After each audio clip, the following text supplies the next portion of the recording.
My business closed on a flip property today. Here's the breakdown. And some free game.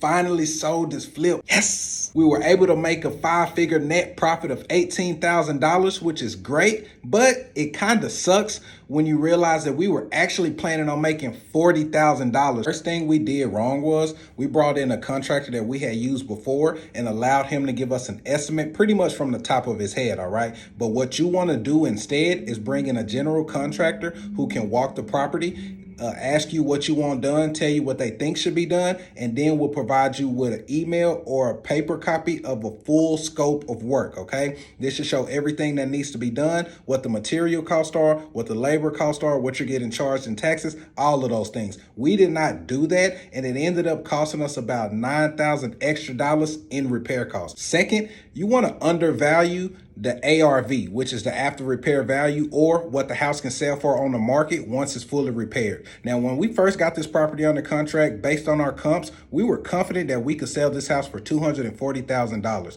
and we listed it for $240,000, got an offer in at $241,500, which was great. We were over asking price, but when the appraisal came back a month later from the buyer's appraisal, then it ended up coming in at $232,000. That ended up costing us $9,500. We should have been a bit more conservative, and instead of going for $240,000 on the after repair value, we should have settled at $230,000. Anything over that would have been cake. The third takeaway we have from this: when the buyer ordered their inspection, a lot of things came back on that inspection report that we had to fix that cost us extra money. But the main thing was the inspector said we needed foundation work. So we called several foundation companies, got quotes for $15,000, $17,000. I mean, astronomical numbers, which would have completely wiped out our net profit. But what we did instead, after we got those quotes, is we called a structural engineer who charged us $1,000 to do an engineering report on the house, which ended up coming back telling us we did not need foundation work at all. We submitted that to the buyer and their lender,